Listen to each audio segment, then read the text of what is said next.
और कोई भी कमजोर नहीं है, हारा वही है जो लड़ा नहीं है या जो अपने मन से हार गया है। मेन अपन थकते कहाँ है? अपने माइंड से। अगर आपने लक्ष्य बना लिया है तो डिसीजन इतने क्लियर होने चाहिए कि लोग कहते हैं ना एनडीए का एग्जाम बहुत ज्यादा टफ है, उसको निकालना एक अटेम्प्ट में बहुत मुश्किल है। बैठा हुआ है मयंक पर, लेकिन मयंक ने उसे नतमस्तक किया है। तो क्या वो रास्ता है? उस रास्ते पर मैं कुछ क्वेश्चन आपसे पूछूंगा। मेरे वीक पॉइंट्स क्या है और मेरे स्ट्रॉन्ग पॉइंट्स क्या है। मैं कहता हूँ कि कंसिस्टेंसी इज द की। नमस्कार प्रिय विद्यार्थियों, मैं और आपके बीच बैठा हुआ है मयंक। मयंक के बारे में आपको बताऊंगा कि लोग कहते हैं ना एनडीए का एग्जाम बहुत ज़्यादा टफ है, उसको निकालना एक अटेम्प्ट में बहुत मुश्किल है, पर लेकिन मयंक ने उसे नतमस्तक किया है। और मयंक ने पहले अटेम्प्ट में ही किस प्रकार तैयारी की, कैसे उसने इन सारी सब्जेक्ट को कवर किया, कैसे उसने फर्स्ट पेपर और सेकेंड पेपर के साथ समायोजन किया, और इस एग्ज़ाम जो एनडीए रूपी जो यूपीएससी का जो खौफ है उसको कहते हैं ना आंखों में आंखें डाल करके उसे फतेह किया है। तो क्या वो रास्ता है? तो पहले मयंक अपने बारे में थोड़ी सी इन्फॉर्मेशन देंगे और फिर उसके बाद उस रास्ते पर मैं कुछ क्वेश्चन आपसे पूछूंगा। जी मयंक जी। तो सर मेरा नाम मयंक चौहान है, मैं जोधपुर राजस्थान से बिलोंग करता हूँ और 2023 में मैंने अपनी 12th फ्रॉम पीसीएम कंप्लीट करी थी फ्रॉम जवाहर नवोदय विद्यालय जोधपुर। और फिर उसके बाद में मुझे उत्कर्ष डिफेंस एकेडमी का पता चला कि जोधपुर में इतनी अच्छी डिफेंस एकेडमी है जो मतलब एनडीए के लिए प्रिपरेशन वगैरह करवाते हैं। तो मैंने यहाँ पर आया और एनरोलमेंट वगैरह किया। फिर मैंने रेगुलरली क्लासेस वगैरह लेनी स्टार्ट करी। मतलब बस मेरा एक ही था कि बस एक ही बार में मेरे को एनडीए से पास होना है और मेरे को एनडीए ज्वाइन करना है। और आपका लास्ट अटेम्प्ट भी था ये? Yes sir, it was my first and last. Yes sir जी। तो सर बेसिक स्ट्रेटेजी मेरी कम्प्लीटली यही रही कि सारे सब्जेक्ट्स को एक साथ ही लेके चलना है। मतलब किसी को ज़्यादा प्रायोरिटाइज उसको करना है, जैसे मैथमेटिक्स है वो एक सेपरेट सब्जेक्ट है उसको, और इंग्लिश को जो एक सेपरेट सब्जेक्ट, क्योंकि वो बहुत अच्छा खासा चंक होल्ड करता है, क्योंकि 200 मार्क्स उसको होल्ड करता है। तो इन दो को मैंने अपने प्रेफरेबल रखा, क्योंकि ऑल द वे मैं पहले से इन दोनों में अच्छा ही था। मेरा मैथ्स थोड़ी सी वीक थी क्योंकि मैंने प्रैक्टिस ज़्यादा नहीं करी थी, बट इंग्लिश मेरी अच्छी खासी ठीक थी। और उसके अंदर मैंने उनको थोड़ा जोर रखा क्योंकि उसमें मैं मानता था कि मैं उसमें ज़्यादा स्कोर कर सकता हूँ, तो मैंने उनके ऊपर थोड़ा अच्छा रखा। बाकी जीएटी के अंदर मेरे को, क्योंकि मैं पीसीएम बैकग्राउंड से, तो मेरे को हिस्ट्री ज्योग्राफी में थोड़ा सा दिक्कत आई, इसलिए मैंने सिर्फ एक ही चीज़ करी, मैंने क्वेश्चन सॉल्व करे। मुझसे नहीं हो रहे, मुझे मेरा आंसर गलत आ रहा है, कुछ भी हो रहा है कोई बात नहीं, मैंने सिर्फ क्वेश्चन सॉल्व करे। मैंने लास्ट के एक मंथ में ऑलमोस्ट 2 से 3,000 क्वेश्चन सॉल्व कर लिए थे सिर्फ हिस्ट्री और ज्योग्राफी के। बहुत शानदार। क्योंकि मेरे को पता था कि इनसे बाहर तो कुछ नहीं आना है, आखिर यूपीएससी के पास भी एक सब्जेक्ट ही है, उससे ज़्यादा तो क्या ही दे देगा। तो मैं मानता हूँ कि जैसे इस बार था, इस बार का पेपर थोड़ा गूगली था, इस बार बहुत अनएक्सपेक्टेड पेपर आ गया था। तो मेरे जो वो क्वेश्चंस करे हुए थे जो ज्योग्राफी में, मेनली ज्योग्राफी में, तो वो क्वेश्चंस मतलब बहुत ज़्यादा काम आया, क्योंकि मैंने ऐसे क्वेश्चंस आज तक नहीं देखे थे जिसमें इस बार के ऑप्शन ही सही, ऐसे अलग से ही थे। जैसे उसमें ये नहीं था ABC ऑप्शन सही नहीं, उसमें ऐसा था कि एक ऑप्शन सही है, 2 ऑप्शन सही है, 3 या 4 सही है। तो ऐसे क्वेश्चंस आज तक हमने हैंडल नहीं करे थे, ना PYQ में ऐसे कभी क्वेश्चंस आए थे। तो वो चीज़ बहुत ज़्यादा फायदेमंद रही। और मैथमेटिक्स के अंदर कुछ चैप्टर्स ऐसे हैं जो इजीली हो जाते हैं, जैसे सेट्स, रिलेशन, फंक्शंस वगैरह, इनको तो आप बस गोल के पी जाओ। मतलब वही चीज थी मैं जो क्लास में कहता था कि जो कोई छोड़ के जाते हैं लोग, वही टॉपिक अपने को करने की जरूरत है। मैंने सर वही टॉपिक सुना है। मैंने इंटीग्रेशन को, तो मैं सच्ची बताऊं सर, मैंने हाथ ही नहीं लगाया पेपर में एक बार। तो मैंने कहा नहीं, एक इंटीग्रेशन को छोड़ो, इंटीग्रेशन के क्वेश्चन लंबे आते हैं। मैंने कहा नहीं, इसके अलावा सारे क्वेश्चन अटेम्प्ट करो, मैट्रिक्स, डिटरमिनेंट, ऐसे क्वेश्चंस मैंने अटेम्प्ट करे। डिटरमिनेंट्स हो गया, वो थोड़ा सा लेंथी क्वेश्चन टॉपिक है। अपन बात करें कॉनिक सेक्शन के बारे में, कॉनिक सेक्शन से क्वेश्चंस बार-बार कहते हैं अपन क्लास में वही था, और वही एकदम इजी क्वेश्चंस, मतलब एग्जैक्टली क्वेश्चंस, मतलब आपको पेन उठाने की जरूरत नहीं पड़ रही, आपको समझ में आ रहा है। अगर सर्कल की इक्वेशन है, इक्लिप्स की इक्वेशन है, तो वही ही है, मतलब एक सिचुएशन दे रखी है, वेक्टर का क्वेश्चन है तो वो बिल्कुल एज इट इज वही रहेगा। ये मैट्रिक्स, वेक्टर और डिटरमिनेंट्स आई गेस है ना, 3D ज्योमेट्री पूरा ही अच्छा खासा चंक होल्ड कर लेता है। तो उसको स्टैटिस्टिक्स और इन दोनों को सब्जेक्ट्स को मैं सोचता हूँ कि इन दोनों को अटमोस्ट है ना रखना चाहिए। मतलब सबसे पहले आपका मानना है कि मैथ्स में अपने को टॉपिक सेलेक्ट करने हैं। बिल्कुल सर, बिल्कुल, उसके अलावा कुछ नहीं हो पाएगा। टॉपिक्स भी कैसे सेलेक्ट करने पड़ेंगे? आप उस टॉपिक्स को पढ़ रहे हो, आप PYQ उसके कर पा रहे हैं कि नहीं कर पा रहे हैं, ये चीज बहुत मैटर करता है। और जिस टॉपिक्स को छोड़ करके जाते हैं, जैसे रिलेशन को छोड़कर जा रहे हैं, फंक्शन को हम छोड़कर जा रहे हैं, कॉनिक सेक्शन को लोग छोड़ करके जाते हैं, 3D को छोड़कर जा रहे हैं, उनको छोड़कर नहीं जाना है। जो टॉपिक बहुत ज्यादा बच्चों को हार्ड लगता है उससे इजी क्वेश्चंस देखने को मिल रहा है, और जिसको सबसे इजी कह रहे हैं मैट्रिक्स है, तो उससे क्वेश्चंस बहुत ज्यादा लेंथी देखने को मिल रहा है। यूपीएससी का ये क्वेश्चंस का आज तक का पैटर्न रहा है। अच्छा, जीएटी के लिए आपने और क्या मतलब अलग एक्स्ट्रा आपने किया? सर जीएटी के लिए मैं मानता हूँ, क्योंकि जीएटी का एक क्वेश्चन 4 नंबर का है, तो वो बहुत ज़्यादा नंबर गेन कर लेता है। जैसे मैं भी अपना बात बताता हूँ, तो मैंने भी जीएटी में मोस्ट चंक ऑफ पार्ट मैंने ऑलमोस्ट 400 नंबर सिर्फ जीएटी में स्कोर करे थे, और उसमें से भी इंग्लिश मेन था। क्यों? क्योंकि इंग्लिश के अंदर ज़्यादा कंटेंट नहीं है, आप रोज़ डेली रीडिंग कर रहे हो, रोज़ आप वोकैब पढ़ रहे हो, बस इतना इनफ है। ज़्यादा ग्रामर में घुसने की जरूरत नहीं है। आप रीडिंग कर रहे हो, उसके साथ साथ में आपको ग्रामर आने लग जाएगी। क्यों? क्योंकि आपको क्वेश्चन पढ़ते ही समझ में आ जाएगा कि बस ये कहाँ गलत है और इसमें क्या सही है। आपको खुद में मन में वो पढ़ते पढ़ते ही आप गलती को कभी कभार सही पढ़ लेते हो।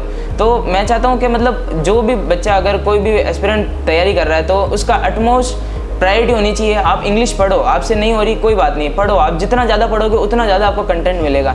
क्यों? क्योंकि इंग्लिश का पेपर एक फर्स्ट प्रायोरिटी है। उसके बाद में जो एसएसबी है, जो एसएसबी इंटरव्यू है, जो यूपीएससी का ऑलमोस्ट सबसे हार्डेस्ट इंटरव्यू है, उसके अंदर आपको इंग्लिश टू इंग्लिश ही पढ़नी है। तो उसके अंदर इंग्लिश का पढ़ने से 2 फायदे, एक तो आपका इंग्लिश के अंदर जो पेपर है उसको, और एक कम्युनिकेशन स्किल इंप्रूव होगी, ऑब्वियस सी बात है। क्यों? क्योंकि आपके पास एक वोकैबुलरी होगी, आपके बोलने के लिए आपके पास शब्द होंगे। क्योंकि आजकल हमने देखा कि जैसे मतलब छोटी छोटी चीज़ों के लिए हमारे पास वर्ड ही नहीं है कि उन चीज़ों को क्या बोलते हैं इंग्लिश में, और वो बहुत कॉमन सी चीज़ है। लेकिन अगर हम डेली रीडिंग करते हैं, कोई भी नॉवल पकड़ लीजिए, कोई भी न्यूज़पेपर पकड़ लीजिए, कोई भी आर्टिकल, क्योंकि जैसे हम देखते हैं जैसे द हिंदू है, इंडियन एक्सप्रेस है, उसके अंदर एडिटोरियल पेज आता है मोस्ट प्रोबेबली, क्योंकि मैंने वही पढ़ा।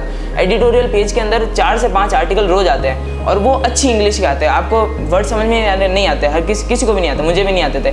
लेकिन उसको पढ़ो, जो वर्ड नहीं आ रहे समझ में, उनको अलग से डायरी में लिख लो या किसी में भी लिख लो, उसको या तो गूगल से सर्च कर लो या आपके टीचर जिससे भी आप पढ़ रहे हो उनसे सर्च कर लीजिए। उससे क्या होगा कि आपका कॉन्फिडेंस भी बिल्ड होगा और आपकी वोकैबुलरी भी बिल्ड होगी। बिल्कुल, बहुत शानदार बात इन्होंने बोली। ये कॉन्फिडेंस जब बोल रहा है, इन्होंने इस रास्ते से होकर के गुजरे हैं और वास्तव में बेहद मेहनत इन्होंने की है। मैं इसलिए नहीं कह रहा हूँ कि इसका एग्जाम रिटर्न क्लियर हो गया इसलिए मेहनत की है। वाकई मैं बहुत ही ईमानदार और बहुत ही मेहनती व्यक्ति था। मुझे याद नहीं है एक बार इसके बीएससी के एग्जाम को छोड़ करके इसने कभी भी ऑफलाइन से इन्होंने कभी भी छुट्टी ली हो, या मेरी क्लास इन्होंने कभी भी मिस की हो। बीएससी के एग्जाम थे आपके, बीएससी के एग्जाम के दौरान जरूर आपने 1-2 दिन क्लास मिस की थी। और उसके अलावा कभी भी क्लास मिस नहीं की है। सिलेबस डिस्कशन से लास्ट क्लास तक, बिल्कुल लास्ट क्लास तक ये साथ में रहे। इवन यूट्यूब क्लास भी जो मैं लेता था, तो यूट्यूब क्लास में भी ये क्वेश्चंस करके मुझे बताते थे कि सर ये क्लास में आपने वहाँ ऐसे ऐसे पढ़ाया हुआ था। तो इतना ओबिडेंट होने की आवश्यकता है। आपने जिस दिन सिलेबस डिस्कशन ऑफलाइन में पहला दिन आपने एडमिशन लिया, आपको ध्यान होगा रूम नंबर 203 या 103 ऐसा ही था कोई रूम नंबर, यहाँ से उधर भाई अपनी क्लास थी। तो सिलेबस डिस्कशन से ही आप थे फर्स्ट डे से ही। तो उस दिन से आपने सोच रखा था, आपके मन में क्या भाव था कि बस मैं एग्जाम इस बार निकाल ही दूंगा कुछ भी हो जाए? क्योंकि आप टारगेट बैच के विद्यार्थी थे, फाउंडेशन के नहीं टारगेट बैच का विद्यार्थी थे। टारगेट अपने आप में रफ्तार का जुनून है, और इतना ज़्यादा सिलेबस है अपने आप में। एनडीए का सिलेबस डिस्कशन जिस दिन होता है तो अपने आप में खुद ही डर लगने लग जाता है कि इतनी सारी सब्जेक्ट पढ़नी पड़ेंगी सर, इतना सब कुछ पढ़ना पड़ेगा। तब आपके मन में क्या विचार आया? सर मेरे को ये पता था कि मेरे वीक पॉइंट्स क्या है और मेरे स्ट्रॉन्ग पॉइंट्स क्या है। मुझे पता था कि मैं अपने स्ट्रॉन्ग पॉइंट्स में मैं अगर 1-2 घंटे भी दिन के दे दूंगा तो मैं अच्छा खासा होल्ड कर लूँगा। मुझे वर्क करना था तो सिर्फ अपने वीक पॉइंट्स पे, और मैं कहता हूँ कि कंसिस्टेंसी इज़ द की। आप अगर रोज़ एक ही एक चीज़ को करेंगे तो आपको वो चीज़ एक महीना, 2 महीना, 3 महीने बाद में वो ऐसा लगने लगेगा कि बस आपका भाई है, छोटा भाई, आप उसको बताएं। आप एक तरीका से और कर सकते हैं। आप कोई भी क्वेश्चन करें, आप हर 1 महीने बाद में अपने आप को इंट्रोस्पेक्ट करें। जैसे यहाँ पे भी हर हफ्ते में एक वीकली टेस्ट होता था, आपने पूरे हफ्ते में क्या पढ़ा, आपने पिछले हफ्ते में क्या पढ़ा है, हर चीज़ का एक वीकली टेस्ट होता था। आप जितने ज़्यादा हो सके उतने ज़्यादा टेस्ट दीजिए। आप एक्चुअली क्या होता है कि जब हम देखते हैं कि जैसे हम क्वेश्चन कर रहे हैं, हमसे क्वेश्चन क्लास में हो जा रहे हैं, घर पे बैठ के हो जा रहे हैं, लेकिन जब हम टेस्ट देते हैं उस टाइम स्पैन में टेस्ट देना सर बहुत बड़ी दिक्कत होती है। क्योंकि कभी कभार क्वेश्चंस कैसे आ जाते हैं हमको पता ही नहीं चलता। जैसे इस बार थे तो टाइम उतना है, लेकिन क्वेश्चंस बहुत लेंदी है, और क्वेश्चन लेंदी होता है जब टाइम बहुत लगता है लेकिन जब आंसर नहीं आता। उस मोमेंट पर क्वेश्चंस के बारे में कैसे सोचना है, ये बहुत बड़े मैटर करता है। ऑप्शन से क्वेश्चंस को कैसे करना है, ये चीज तभी आता है जब आप एग्जाम दोगे रियल टाइम पर बैठकर। बिल्कुल सर। एक और बहुत चौंकाने वाली बात मेरे को अभी बता देता हूँ। मयंक को एक बार मयंक ने मेरे को, मयंक को बहुत अच्छा बच्चा था, बराबर ये रैंक भी लेकर के आ रहा था। क्लास में भी इसकी फर्स्ट सेकंड रैंक बराबर रह रही थी। इसने मुझे बोला कि सर मेरा सबसे वीक सब्जेक्ट जो है वो मैथ्स है। ये मेरे को बहुत ही अजीब लगा, और वो अजीब क्यों? इसने सच में मेहनत की। मैंने फिर इसके 12th क्लास में मैथ्स में नंबर भी पूछे कितने मार्क्स हैं, तो फिर मेरे को लगा कि हाँ ठीक है। कितने मार्क्स थे आपके मैथ्स में? 57 मार्क्स है इनके। मैथ्स 57 मार्क्स और एनडीए एग्जाम इन्होंने क्लियर किया, और वो भी फर्स्ट अटेम्प्ट में। अब सोचो इन्होंने कितनी बड़ी मेहनत की होगी, जिसमें मैथ्स का एक अलग से पेपर होता है। और अब इस बात को मजाक समझोगे, जब मैंने एक दो टॉपिक पढ़ाने के बाद इससे किसी भी टॉपिक के बारे में पूछता था ना, ये जवाब उस लेवल से देता था कि वास्तव में टॉपर है। आगे का टॉपिक क्या होगा उससे इसका मतलब नहीं था। जो टॉपिक पढ़ा दिया उस पर बार बार मेहनत करना, उसके नोट्स बनाना, उसके पिछले PYQ लगाना और बार बार डिस्कस करना। इसने मेहनत की, उसने उस कमजोरी को 57 को अपनी कमजोरी नहीं समझी और उसको स्ट्रॉन्ग जोन में कन्वर्ट किया, तब जाकर के सफलता प्राप्त हुई। ध्यान होगा आपको, मैंने क्लास में पूछा भी था और आपने जब मुझे बताया फिर मैंने तुरंत नंबर पूछे आपसे कितने मार्क्स आपके आए, तब मैंने कहा ठीक है, फिर तो बहुत मेहनत कर रहा है भाई। तो इस प्रकार की एक मेहनत की आवश्यकता है। कुछ लक्ष्य पहले से ही अपने आप को निर्धारित करने की जरूरत है। मुझे उम्मीद है बहुत सारे विद्यार्थियों को मोटिवेशन मिला होगा। अच्छा, एक और सबसे बच्चों के लिए टाइम रहता है कि सर कितने घंटे पढ़ना चाहिए? सर मुझसे आप पूछो तो अगर आपको ये पूछने की ज़रूरत पड़ रही है कि आपको कितने घंटे पढ़ने चाहिए, तो आप सचिन में पढ़ाई नहीं कर रहे हैं। क्योंकि अगर आप पढ़ रहे हैं तो आपको ये पूछने का टाइम ही नहीं मिलना चाहिए। आपके अंदर ये डाउट ही नहीं आना चाहिए कि मैं ज़्यादा पढ़ रहा हूँ या कम पढ़ रहा हूँ। नहीं, टारगेट बेस पर पूरा होना चाहिए। बिल्कुल सर, आप अपना एक टारगेट सेट करो कि भाई मेरे को एक दिन में इतने चैप्टर्स नहीं देखना है, अपन को टॉपिक्स देखना है। क्योंकि चैप्टर्स बहुत वास्ट होते हैं। एक ही चैप्टर को आप लेके बैठे, आप पूरा 2 महीने आप एक ही चैप्टर करते रहे, नहीं पूरा हो पाएगा। बिल्कुल। लेकिन एक टॉपिक थ्रेशोल्ड लेके चलिए कि जैसे मेरे को 20 क्वेश्चंस एक टॉपिक के इस सब्जेक्ट के करने हैं, आज करने हैं, कल करने हैं, 2 दिन में करना है। और जब तक नहीं हो तब तक मत सो। आपको एक दिन दिक्कत लगेगी, 2 दिन दिक्कत लगेगी, लेकिन जैसे जैसे आप टेस्ट देंगे, जैसे जैसे आपको इंप्रूवमेंट लगेगी, वैसे वैसे आपको अंदर से मोटिवेशन आने लगेगी कि नहीं, हाँ मैं इसमें अच्छा कर रहा हूँ, मैं और अच्छा कर सकता हूँ। तो उससे वो सेल्फ मोटिवेशन मिलेगी। और बात रही घंटों की, तो सर मैंने तो आज तक नहीं काउंट करा कभी, क्योंकि जब पढ़ने बैठ जाता था तब बस वो चलता ही जाता। एक क्वेश्चन से 2 क्वेश्चन, 2 क्वेश्चन से 10 क्वेश्चन कब हो जाते सर पता ही नहीं चलता था। तो कुल मिलाकर के एक टारगेट अपने को बनाना है पूरे डे का कि इतना अपने को करना ही करना है यहाँ से। और कोई भी कमजोर नहीं है, हारा वही है जो लड़ा नहीं है या जो अपने मन से हार गया है। मेन अपन थकते कहाँ है? अपने माइंड से। अपन हारते कहाँ है? अपने माइंड से। अगर आपने लक्ष्य बना लिया है तो डिसीजन इतने क्लियर होने चाहिए। अभी मयंक जी की आवाज में आपको दिख रहा है एकदम गोली, हर चीज का एकदम क्लियरिटी है। क्यों, कैसे, क्या करना है, कैसे करना है, कैसे किया, हर चीज का इनके पास जवाब है, क्योंकि ये इस रास्ते से गुजरे हैं। तो एक शब्द में आपसे पूछूंगा, क्या एनडीए एग्जाम एक बच्चे को क्रैक करने के लिए कितने महीने तैयारी करनी चाहिए? सर एक्चुअली देखा जाए, जैसे अभी हम देख रहे हैं कि 11th-12th अगर आपने अच्छे से कर रखी है तो आपका एक बेस स्ट्रॉन्ग है।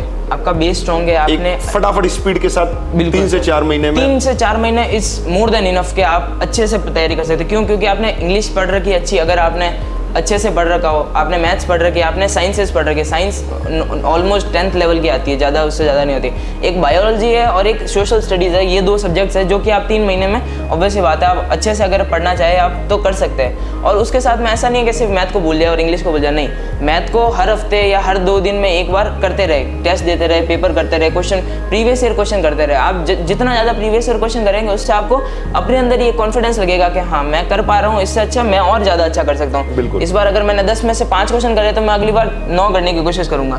अब जितने ज़्यादा क्वेश्चन करेंगे, एक्चुअली क्या होता है, जैसे ये इसमें नेगेटिव मार्किंग होती है सर, तो ऐसा तो कोई नहीं है कि जो नेगेटिव नहीं कर सकता, हो जाती है गलती, क्योंकि जल्दी क्वेश्चन करने होते हैं और ज़्यादा क्वेश्चन करने तो गलती हो जाती है। जितने ज़्यादा आप क्वेश्चन करेंगे उससे जो गलती का लेवल है वो धीरे धीरे कम होता रहेगा, क्योंकि एक पैटर्न दिख जाता है क्वेश्चन में। आप एक टॉपिक का 100 क्वेश्चन लगा लेंगे तो आपको पैटर्न दिख जाएगा। वो पैटर्न दिखा, क्वेश्चन लगाया, खत्म। उससे ज़्यादा सर मेरे को नहीं लगता कि सर उससे ज़्यादा कुछ करने की जरूरत नहीं है, करने की जरूरत बिल्कुल। और देखो ऐसा भी नहीं है एक टॉपिक पर 2 महीने अपने को देना है हर चीज के लिए, और जो आपके एग्जाम आधारित है उतना ही क्वेश्चन करने की आवश्यकता है। बहुत ज्यादा IIT लेवल पे जाने की जरूरत नहीं है, बहुत ज्यादा एयरफोर्स लेवल पे भी आने की जरूरत नहीं है। एकदम आपके एग्जाम में क्या पूछा जा रहा है और ज्यादा से ज्यादा बेसिक पर काम करने की आवश्यकता है। जितना आपका बेसिक अच्छा होगा आप यूपीएससी के क्वेश्चंस को फोड़ पाएंगे। आपको क्वेश्चंस करना आ रहा है, बेसिक आपका नहीं है, पहली बात तो क्वेश्चन ही नहीं होगा। एक ही पैटर्न, अभी हमने देखा इस पेपर में 2024 में अब कई क्वेश्चन ऐसे थे, कम से कम मैं कह रहा हूँ 30% क्वेश्चन ऐसे थे, ये नहीं कह सकते कौन से टॉपिक का क्वेश्चन था वो, सर नहीं समझ में आते। सेट्स का भी उसमें यूज है, उसमें प्रोबेबिलिटी का भी यूज है, उसमें और तीसरे का भी यूज आ रहा है। तो यानी कि बहुत सारा मिक्सचर नॉलेज आपको होना जरूरी है, और वो बेसिक आपका जितना अच्छा होगा, आपने फॉर्मूलों पर जितनी अच्छी कमांड की है, तभी आप क्वेश्चंस को कर सकते हैं, बहुत अच्छी तरीके से आप कर सकते हैं।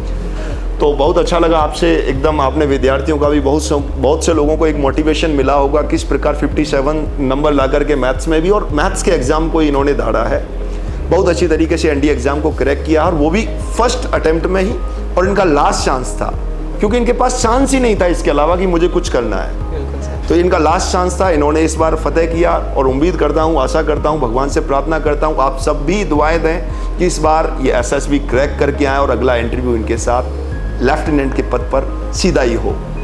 तो फिर मिलेंगे अगली इन्फॉर्मेशन के साथ, ऐसी ही महत्वपूर्ण जानकारी के साथ। बहुत बहुत धन्यवाद आपके लिए मयंक जी, आपने कीमती समय दिया, विद्यार्थियों को मार्गदर्शित किया।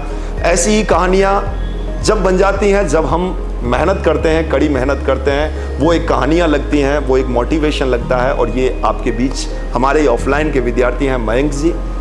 फिर मिलेंगे, तब तक के लिए जय हिंद, जय भारत।